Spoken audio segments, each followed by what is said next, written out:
Daniel, good to see you again. Nice to see you. Now, 4 years since Quantum of Solace. How difficult was it slipping back into the role? Not difficult at all. It was kind of really easy. We've been sort of, I mean, there's been a 4-year gap since such a long time, but we haven't been sort of resting on our laurels. We've actually been sort of discussing and planning and sort of plotting what we've been wanting to do. I've been sort of itching to get going. 50th anniversary Bond, huge amount of expectation. Huge amount. There always is, but this, I suppose, there's maybe double because of the 50th anniversary. I think we're going to put on a good show. And what's it been like making this one? Has it felt different in any ways to the previous two? Yes, I think so. I think the first one was a bit of just a kind of a whir for me, really. I mean, it was sort of such a sort of a new experience, and not sort of really knowing what was going on. The whole thing kind of flew by, and then doing the second one, which was sort of, I suppose, the sort of tricky second album and all that sort of thing. And this one, I just feel, you know, we really planned and got together a great script, and we've introduced older characters and some new characters, and I just, you know, look, the deal for me has always been to make bigger and better ones. If I'm still making them, I want to kind of make them, you know, I want to sort of leave my mark. And I feel very much with this one that this is going to be very different from the last two, but it's still going to be a great Bond movie. How has Bond managed to stay successful and relevant over the decades, and what part have you played in that in the last few years? I don't know the answer. It's one of your difficult questions.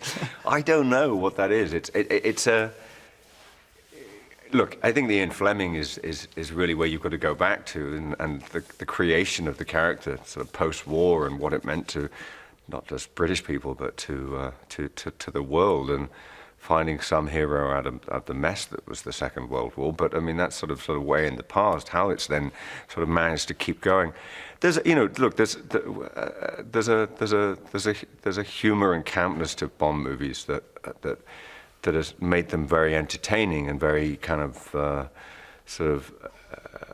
reason to go and watch them, and they become an event in people's sort of film calendars. But how they've maintained that is just, I think it's difficult to say. I mean, I'd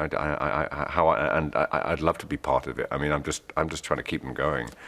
I mean, I'm under no illusions. I know that, you know, sort of there'll be someone after me, and so hopefully someone after them again. So it's just been part of that process.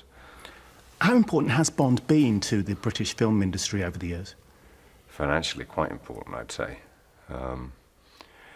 It keeps a lot of people in work. And that can't be a bad thing. This is my industry, so I mean, I'm obviously quite biased about that, but I want to keep the people I work with working, and the Bond movies keep an awful lot of people working at any one time, and I think they attract, you know, the fact that we can still get to film at Pinewood, and we get to film in the 00 stage, and hopefully other filmmakers who, you know, sort of there's a certain kudos attached to that, and they feel like they want to come and film here as well. So hopefully it benefits everybody. I mean, what would the industry be like without Bond? A sadder and more boring place.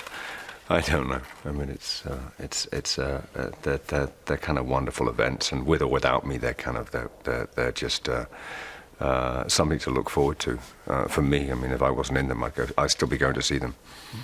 From your point of view, a role like this, there's always the danger in the back of your mind that you're being typecast. How have you managed to avoid that with the roles you've been offered? I don't know if I have, really.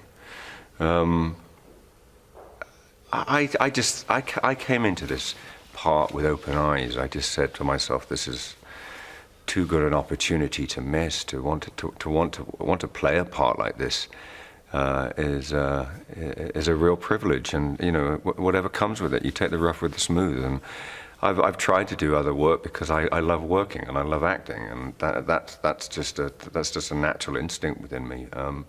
So you just, you know,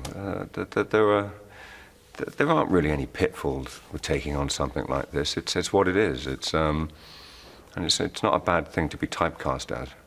Well, the impact on your life outside your work life must be one pitfall. Were your worst fears realised with a role of this importance? You can't make allowances for it, and you can't sort of predict how it's going to affect you, but it does affect you. But you've got to get on with life. I mean, that's As simple as that. It's not a.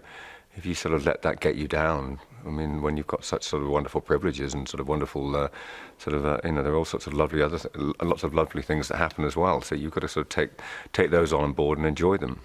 An incredible amount of talent behind the camera terrifying. and in front of the camera for this one.